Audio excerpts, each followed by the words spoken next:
Curious about lip filler? Whether you want a subtle pout or bold plump, Juvederm lip fillers can give you a customized lip look. Juvederm Volbella XC and Juvederm Ultra XC can last up to a full year with optimal treatment, giving your lips added volume for smooth, natural-looking and long-lasting results. Whether you're concerned about your thin lips or simply want fuller lips, ask about Juvederm lip fillers at your next appointment with your licensed specialist. And download the Ally app, that's ALLE, the official loyalty program of Juvederm, to save on treatments. For important safety information and to find a licensed specialist, visit Juvederm.com. That's JUVEDERM.com. Not for people with severe allergic reactions, allergies to lidocaine, or the proteins used in Juvederm. Common side effects include injection site redness, swelling, pain, tenderness, firmness, lumps, bumps, bruising, discoloration, or itching. There's a risk of unintentional injection into a blood vessel, which can cause vision abnormalities, blindness, stroke, temporary scabs, or scarring. Talk to a licensed specialist to find out if it's right for you.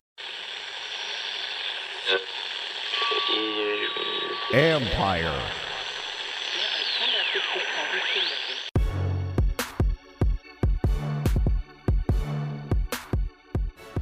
Hello and welcome to another edition of the Last Man Standig podcast. I'm your host, Ben Standig. I cover the Washington Commanders for The Athletic. Hope everyone is doing well here on this Thursday.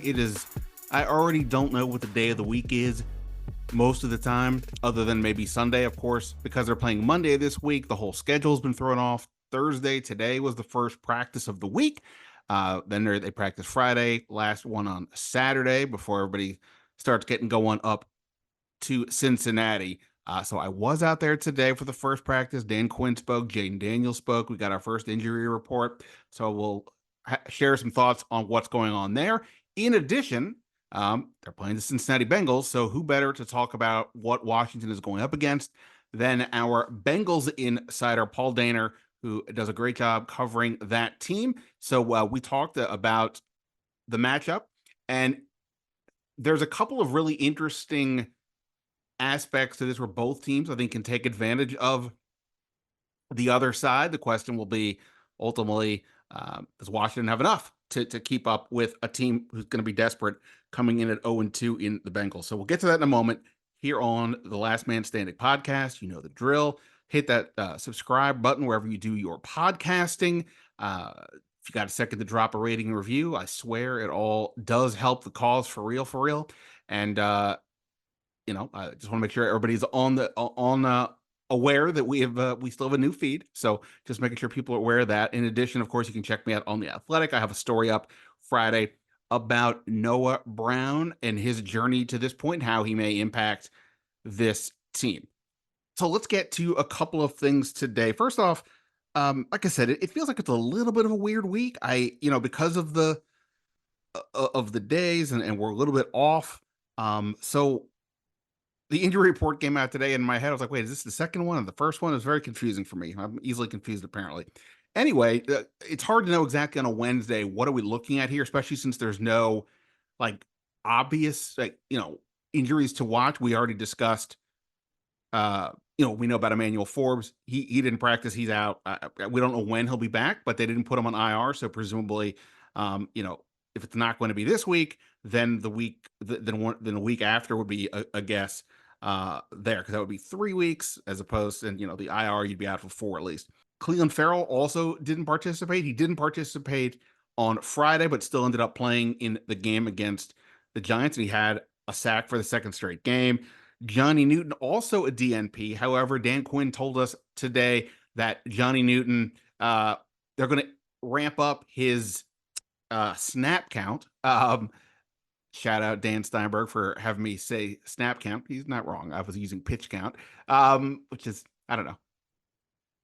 I like pitch count. But in any event, Quinn said they're going to ramp up Newton's snaps. He had 12 in this last game. So I don't know what ramp up means. Is it double? Is it triple? But whatever it is, Johnny Newton will be more involved. And I do think, for a team that is lacking pass rush, I think one way they can get some help is having another wrecking ball up the middle fill in when Allen or Payne sit. That way there's always, one or two of these guys out there. And also you can maybe play Allen and Payne a little bit less to allow, to give them some rest. And I remember back in the summer, is there a world where you could play all three of them together, perhaps, I don't, they haven't they haven't played in so long. It's hard to even suggest that would be an option. I mean, Newton hasn't played all summer, but nonetheless, we're going to see more of Johnny Newton. Now, the ones we need to watch here this week, limited today, Dorrance Armstrong, Zach Ertz. Zach Ertz was rest, so I guess we don't have to worry too much about that. Quan Martin, was on the injury report last week. He's still limited. Benjamin St. Juste popped up with a groin, and again, let's see where we are in a couple of days. They cannot afford to lose anybody in the secondary. Also part of this game is trying to figure out the new staff. How do they use the injury report? I mean, obviously you got to be honest about it. That's the whole point of how the league runs with these things. But, does a DNP on a Friday, sometimes it typically has meant that guy's not going to play. It didn't last week. So that's why I'm curious to see how this goes. In any event, that's where they're at. On the other side of the ball, again, we'll have to wait and see. But the Bengals are missing a bunch of defensive tackles. BJ Hill didn't practice today with a hamstring. Chris Jenkins was limited with a thumb. Sheldon Rankins also was a DNP today. So that's going to be the real key.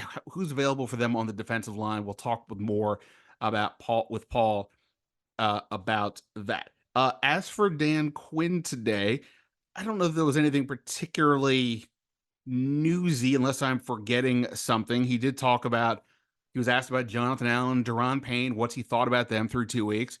And, he basically said, hey, they're getting double teams. They're getting a lot of attention, obviously. So they got to figure out ways to help them make an impact, but he didn't seem to be too concerned.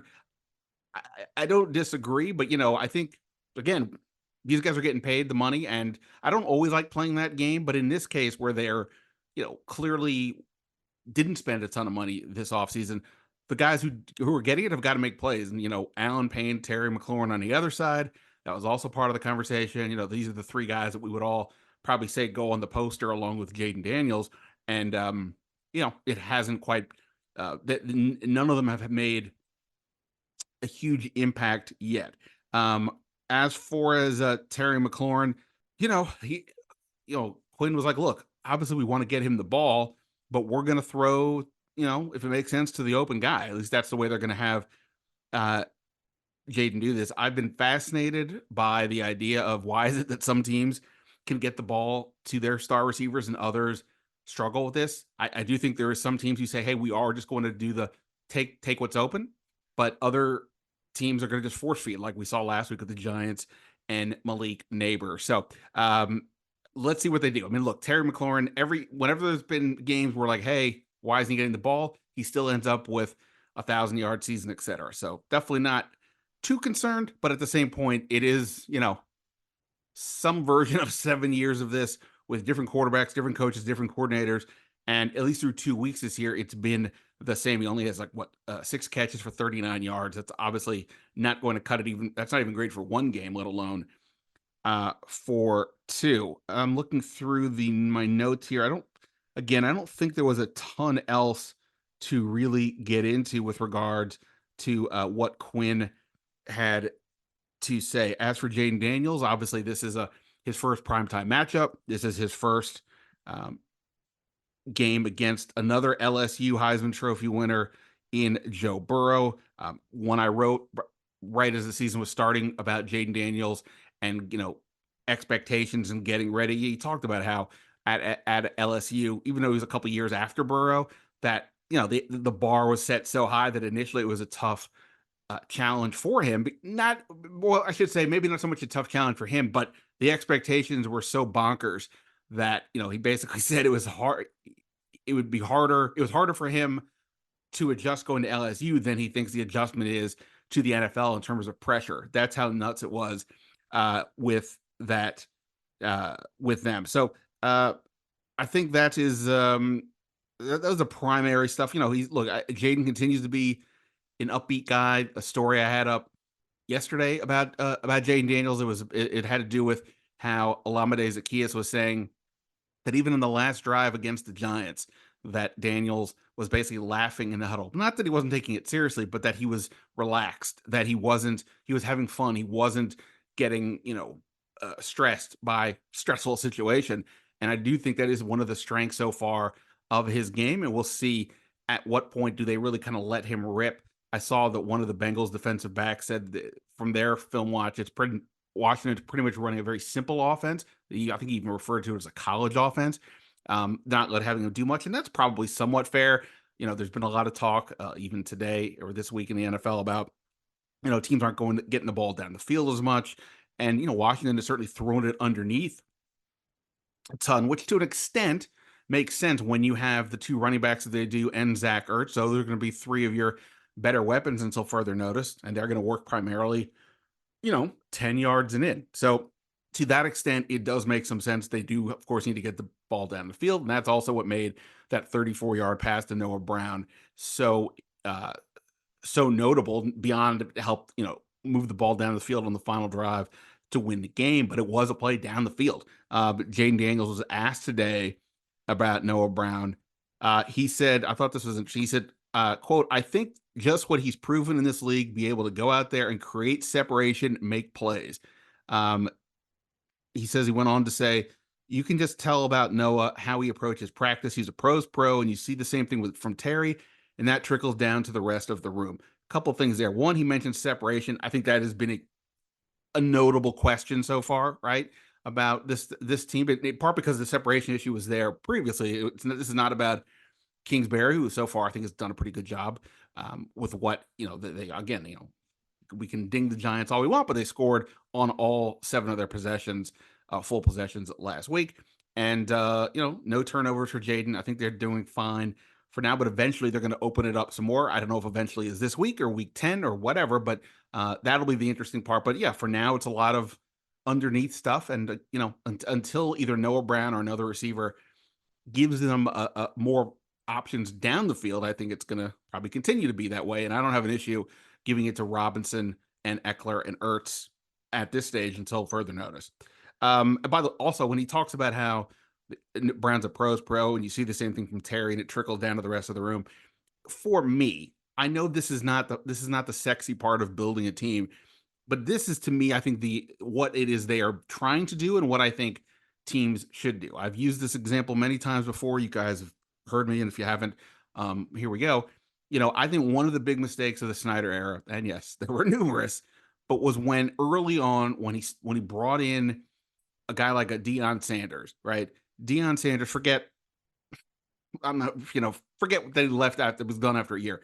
But he brought in Deion Sanders, and that move simultaneously kicked out Brian Mitchell, who then went to the Eagles, and it essentially put Darrell Green into more of a background role. And obviously Darrell Green was getting old at that point, but it was an example of bringing in a hired gun, and in spite of what it was going to do to the locker room cohesion vibe, the what it meant to be a Redskin. And it wasn't just them, it was all, bringing in all these other hired guns, the Bruce Smiths of the world, and so on. And from that, they went years without having any kind of identity. It was just always whatever mercenaries were there, whoever were the highest paid players, they ended up setting the tone. And for them, but most of these guys, they weren't, bleeding burgundy and gold. This was just a stop for them to get a big payday and see what happens. But when you start from scratch, like they're doing now, essentially, maybe it's not scratch, but you know what I mean? So starting over to an extent, now you start at the root level. What does it mean to be a commander? This is why they bring in the Bobby Wagners and the Zach Ertzes and the Austin Ecklers. These guys are not getting big paydays. These guys have something to prove. I think for the most part, Eckler and Ertz have done a good job. Wagner is coming off a good game.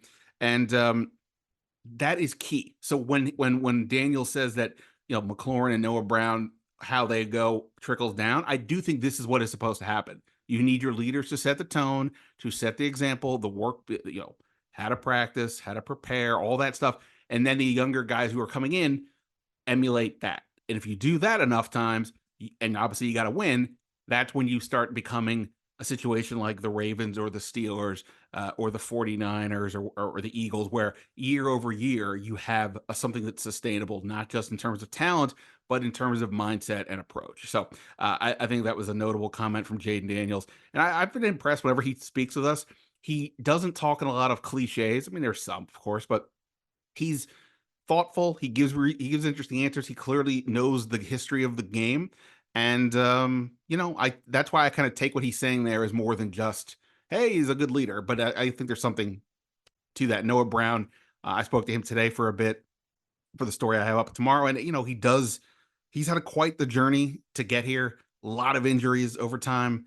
He was in the same 2014 draft class or recruiting class at Ohio State with Curtis Samuel and Terry McLaurin. And I talked to Urban Meyer for the story, so you can read some of that as well. But, basically they were all 4-star recruits. And, Brown's time there was impacted by injuries, and that's continued. But he's been in this league now for almost a decade. Easily, you could say he could have walked away with some of the injuries. He's not had many opportunities, or really any, to become a primary wide receiver, and he's still going for it. And now he may very well have that shot, because we know how unsettled the hierarchy is at that position after you get to Terry McLaurin. All right, let's do this. So I'm going to we'll get to my Paul interview in a second. Oh, I should have forgot to mention this.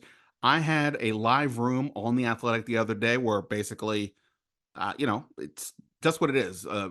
We have a room on The Athletic where you can go in there. I'm talking, you're asking me questions either in the chat, or you can jump on and ask me. I had a really fun time doing that. I'm going to really try to do more of these, and then eventually take the audio from that and put it into a podcast here for those of you who miss it. And I'm going to try to do that over the weekend, since, got an extra day till Monday. So I'll probably try to do that over the weekend and give you a little extra content as well. But for now, here's my conversation with Paul Dehner, Bengals insider, getting us ready for Monday Night Football.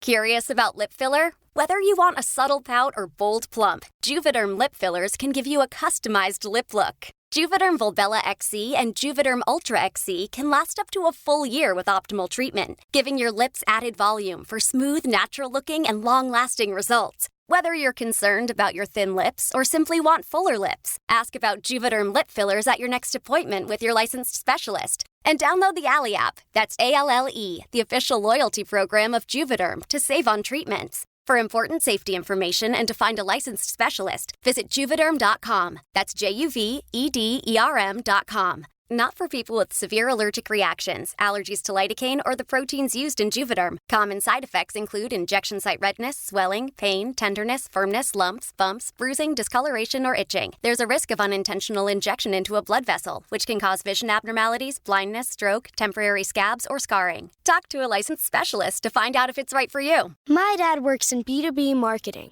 He came by my school for career day and said he was a big ROAS man. Then he told everyone how much he loved calculating his return on ad spend. My friends still laugh at me to this day. Not everyone gets B2B, but with LinkedIn, you'll be able to reach people who do. Get a $100 credit on your next ad campaign. Go to linkedin.com/results to claim your credit. That's linkedin.com/results. Terms and conditions apply. LinkedIn, the place to be, to be. Hey everyone, Bram Weinstein here, play-by-play voice of the Commanders and founder of Empire Media, and we are so excited that Ben Standig has come along and joined us with Empire with his awesome podcast, Last Man Standig. I wanted to tell you about our two other primary shows, and selfishly, mine, the Bram Weinstein Show, which can be heard on ESPN 630 in DC from 11 to 12, but then becomes a podcast that goes up immediately at 12 o'clock, 5 days a week. Some of the best Commanders and DC sports coverage you're going to get. So if you love Ben's show, check out mine as well. And also don't forget to check out the John Keim Report from Empire Media as well, the ESPN Insider. We are bringing you the best Commanders coverage all season long. Be sure to subscribe to all three of our Empire shows, Last Man Standing, The Bram Weinstein Show, and The John Keim Report. All right, as promised, joining me here are Cincinnati Bengals insider Paul Dehner, who does a great job covering this team that was supposed to be a Super Bowl contender, had an MVP candidate at quarterback and all that, and they're the team coming into Monday night 0-2, not Washington. But I'm not going to let that I'm not going to think that Washington is the favorite here. Clearly, Vegas doesn't, installing the Bengals as a 7.5 point favorite. But let's see what's going on here. Paul, tell me first off, thanks for doing this. Yeah, no problem. How surprised are you that you're the 0-2 team going into this game? Very, because they should have been 1-1 was the obvious thought here. I mean, they've had the largest favorite spread in the opener, playing a New England team with a new coach and Jacoby Brissett and all of these things, and no semblance of an offensive line or receivers. It was supposed to be a bad New England team, and they're coming to your house for an opener where you have continuity and Joe Burrow and staff that has been together forever. There's no reason you should lose that game, and to not just lose it, but look really awful across the board in the process was really a demoralizing blow, and it made you kind of question everything that was going on around here.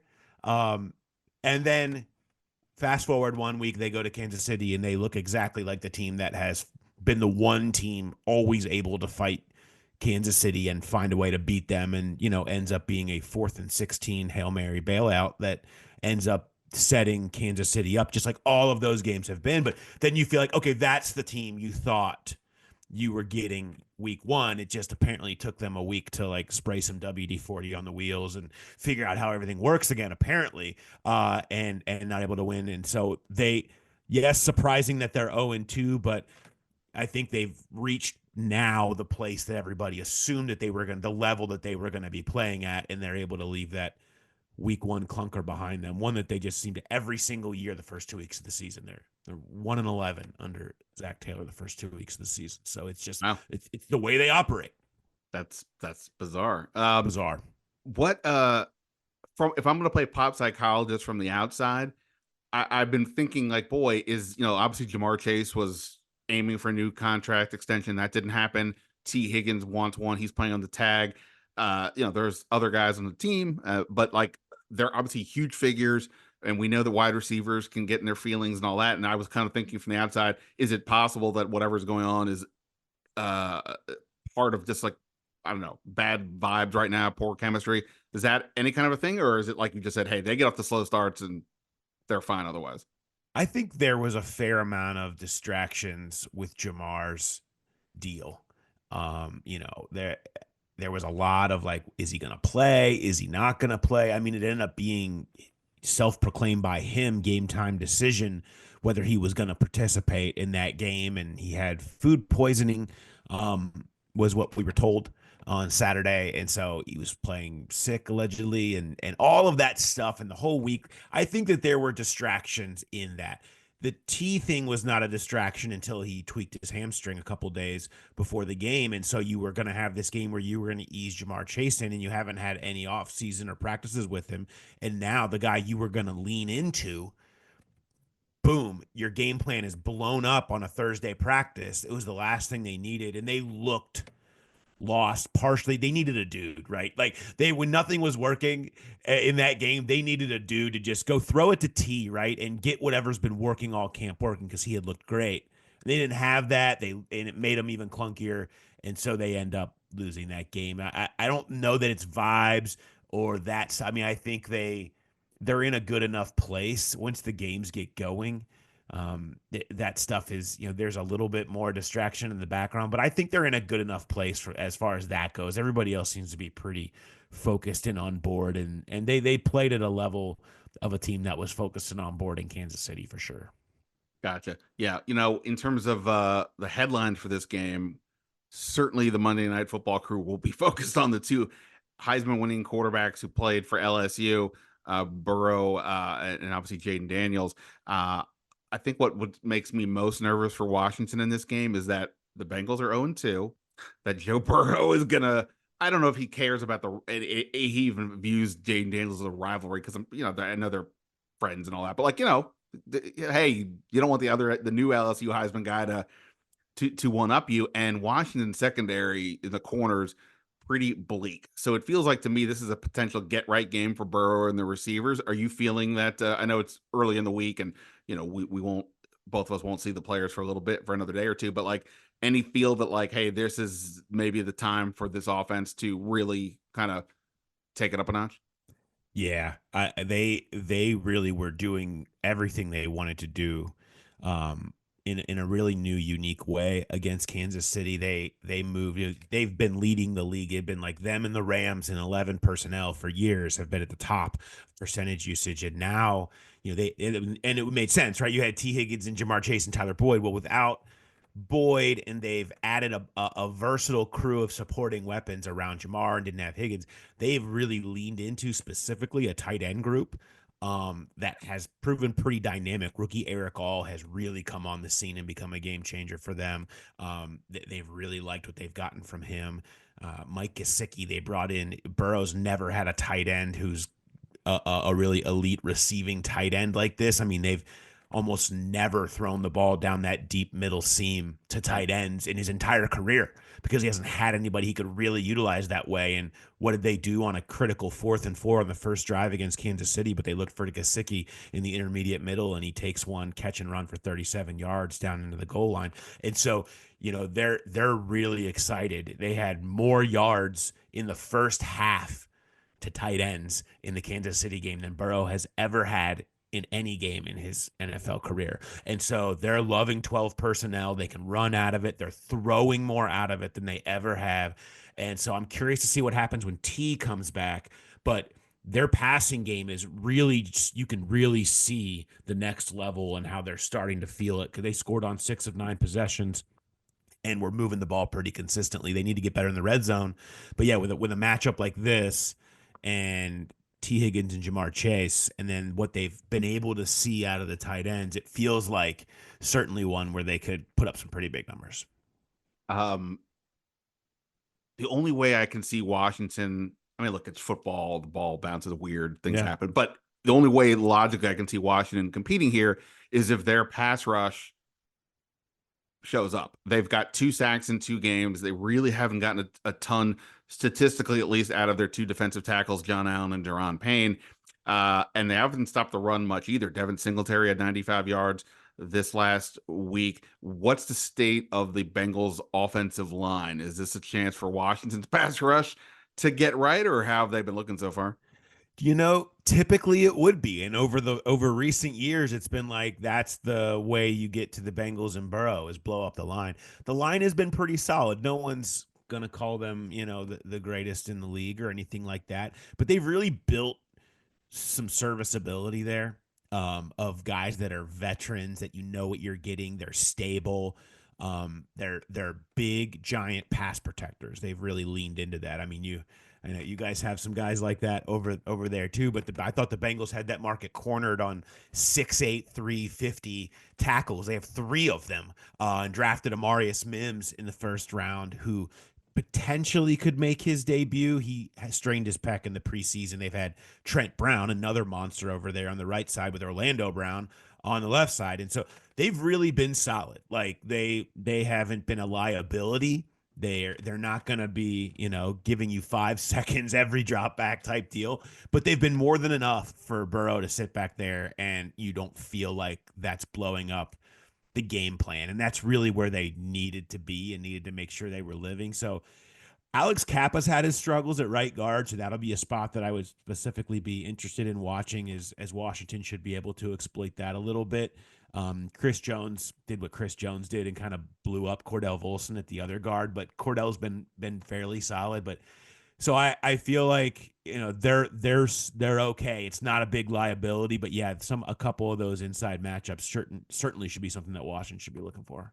Well, Daron Payne would be over the right guard, so he is he signed his big deal 2 off seasons ago. Last year was okay, and this could be maybe his get right game if that's a matchup he can exploit. By the way, Marius Mims, I think that was the offensive tackle that if they were going to trade up, that they would have traded up for, but it didn't seem. But he needed to get past. He needed to get into the 20s for them to be looking at it. So I'll be curious to see what he looks like.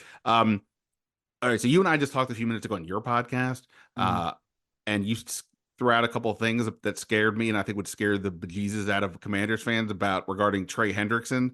Because obviously there's been a lot of talk on this end about the offensive line and specifically left tackle. Cornelius Lucas has been okay. Brandon Coleman's getting worked in. He's a rookie. But there's some questions there. And then you told me what Trey Hendrickson has done so far. So go ahead and scare everybody about this matchup. Well, in 2 weeks, he's gotten 2 left tackles benched, and he's just been absolutely destroying everything off the edge. He had 2 sacks and 3 penalties drawn last week. And so that's just kind of been who he's been. He had 6 pressures, but without a sack in the first game. His win rate was 40% in that game. I mean, he was just always in the backfield, but they weren't getting enough push up the middle in the first game for him to capitalize, and they got a little bit more of that against Kansas City, and sure enough, it made the difference, and there were all the sacks and holding penalties that really blew up a lot of Kansas City's offensive game plan. He's been doing that. I mean, last year he had 17 and a half sacks. He's probably the least nationally discussed elite pass rusher, I feel like. Like, you don't hear his name in a lot of those conversations. It always goes to, even in the North, it goes to Garrett and Watt, and obviously it does, but when you stack your advanced metrics, whether it's win rate, whether it's PRP, whatever, you pick your stat, or just go to base sacks, man, he's right there. He's just maybe a half a tick below them in a lot of those. And so he's just as dangerous off the edge. They don't have a lot else. Like, they're really beat up on the defensive line. Sheldon Rankins and BJ Hill both went out with hamstring injuries last week. Their two starting defensive tackles, they already were missing both their backup rookies with injuries. McKinley Jackson on IR. Chris Jenkins had thumb surgery and has missed the first 2 weeks. So that's their top four defensive tackles. Gone, right? And so they are really beat up there. And so Hendrickson has had to carry the load and has done it. But that's an area where they have major concerns. They had to pull 34-year-old Lawrence Guy off the couch yesterday just so they can have somebody to go in there and take some snaps for them. So they're in some kind of a way at the defensive tackle position, but they're trying to make up for it by keeping teams that when they're passing living in Trey Hendrickson's nightmares.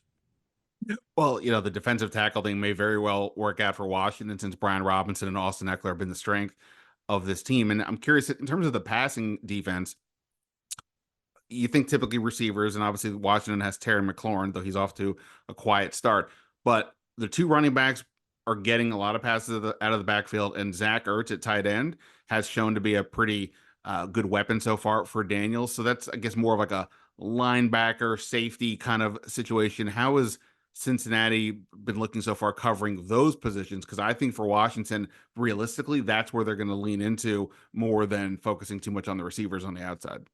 Well, they really struggled with missed tackles in the opener. They had 14. Lou Anarumo, defensive coordinator, called that a 6-year high for him, 14 missed tackles. It led to over 100, almost 100 extra yards after contact just on missed tackles. They cut that in half last week and were much more solid against Kansas City. It felt like a team that doesn't play guys in the preseason, hardly at all. Right. Really struggling to adjust, I think, to week one, and that showed. But they seem to clean it up then. So there's still are they going to regress? Is that who they were more week one? Was that? Well, we'll see. That's going to be a key. Logan Wilson and Jermaine Pratt had down years last year. They're veteran guys that have been in this system since the Bengals renaissance in 21. And so they've been reliant. They've paid both of them. And so them having a down year, but it was sort of excused away because there was a lot of confusion on the back end last year. They let Jesse Bates and Von Bell both go. And those guys were really the cerebral cortex of the entire defense, the communicators. And they absolutely were disastrous trying to replace them. Dax Hill had all kinds of problems. Nick Scott they brought in. They had a rookie in Jordan Battle. And it really was the foundation that crumbled their defense and caused they have tons of explosive plays they allowed, just unbelievable amounts. Them in Washington were really at the bottom of the standings all year, kind of jockeying for that position. And so that was a big part of it. And that affected the linebacker play. And they have looked refreshed by Von Bell being back, Geno Stone coming over from Baltimore, two really smart, great communicators. It seems to have stabilized their back seven. And really, Logan Wilson and Jermaine Pratt have shined. Pratt, I think, had 17 tackles against Kansas City, and Logan Wilson had the highest PFF grade amongst linebackers in week one. And so they've had those big moments where they've looked good chasing those sideline-to-sideline plays and bringing guys down. But that was a concern entering the year. So they hope that has corrected itself, and I guess we'll find out if it has. All right, so let's talk about just what you think is going to happen here. Nobody would say 100% the team they cover is going to win because weird things happen. That said, is there a world that you see like that the Bengals not winning this game, being 0-2? I mean, Washington has been okay, but there's clear still issues, and they've got several holes. I already mentioned the secondary. Can you comprehend a world where the Bengals walk off the field at 0-3 on Monday night, or are there concerns enough that you're like, hey, I'm not going to assume anything right now? Yes, because the last time I saw them on this field, I couldn't comprehend them losing, and they did to New England, where just everything went wrong and things fell apart. And this is going to be a pressure cooker for them. They know what 0-3 would mean. There's no secret there, and they may have felt great about the way that they played against Kansas City in a game that they felt like they really were the better team the vast majority of the game. But they're still 0-2, and they know what 0-3 means, and that only made this game a little bit more of a focus for them. I think that they'll come out and they should play well, and this really sets up for them to have a huge game. It does. The matchup seems nice for them in the spot. They've been great in these week threes because they've had a lot of pressure on them in recent years, and they've won all of them handily. They've been a good get back team in week 3 as they follow the same method. So it's hard to see it logically happening, except my own eyes showed it to me just 2 weeks ago that they can go out there and lay an egg and lose to anybody. So I'm not going to say there's no way at all, because I saw the way. I saw how New England came and surprised them, and that would be there'd be a lot of tears in the gutter outside of Paycor Stadium by fans if they moved 0-3 with losses to Washington and New England on their slate already. I hear you. That would be wild and a huge deal for the AFC, because obviously it's so early. Obviously they're still considered to be a contender, and they almost beat the team that everybody's chasing just now. But 0-3, and especially in that division, we will see. Although the Ravens are 0-2, so who knows what's going on. Yeah. Paul, I really appreciate it. Look forward to seeing you. I've not been to Cincinnati, the city, let alone the stadium. Is there anything I got to see? WKRP, is that still running over there? It's not there. I mean, I think there's a lot of great things to see. The riverfront down by the stadiums is great. You have a Smell Park, is a big park right along the river, and you can go walk all along down there, and it's a really cool spot. And if you want to try the Go Skyline, go for it. It's not for everybody. I think you have to be kind of local to appreciate Skyline. It's not normal, okay, and it tends to get some nasty reviews from people that aren't used to it. I think there's some nicotine or something inside of it, because if you grew up on it, you're absolutely addicted to it. So that's my theory on that. Nice. So feel free to try it, and you can give your review. Nobody here will be offended if you don't like it. Many have come before you. They do serve it at halftime in the press box, so okay. You can get your taste. You can get your taste of Skyline at that point. But there's plenty of great spots to check out. That Skyline Chili was definitely on my list of I'm gonna have to try this. Just like if you go to some city that claims that they got really good pizza, I'm like, okay, I gotta try this. So it's good to know if I don't make it out during the day, halftime is an option. Yeah, you might not like it. Awesome. Thanks so much. I look forward to seeing you on Monday, and we'll see what happens. Thanks, Ben. I live by routines, especially my same-day delivery routine with Shipt. Because when Sunday rolls around, I'm not scared. I got my shopper on the way with all my favorites. Shipt, delight in every delivery. Learn more at shipt.com. Looking to invest? Start your journey by exploring exchange-traded funds with Global X ETFs. Exchange-traded funds, or ETFs for short, create baskets of stocks, bonds, and other assets that you can buy in a single trade. Global X specializes in ETFs that track emerging trends, like the rise of artificial intelligence, as well as strategies aimed to generate income potential. Visit globalxetfs.com to discover how you can get started.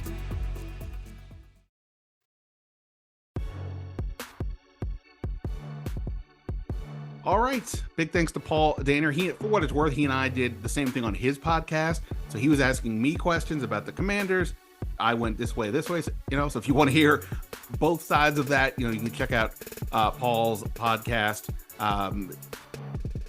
I'll tweet it. I'll retweet his at some point, and you can follow it there, or just look for him on Twitter. Paul, last name Dehner. All right. That's going to be it for me. Again, practice Friday, practice Saturday. Everybody travels Sunday, and then they gear up for the game Monday night. But that's it for now. Ben Standig signing off. Until next time. See ya.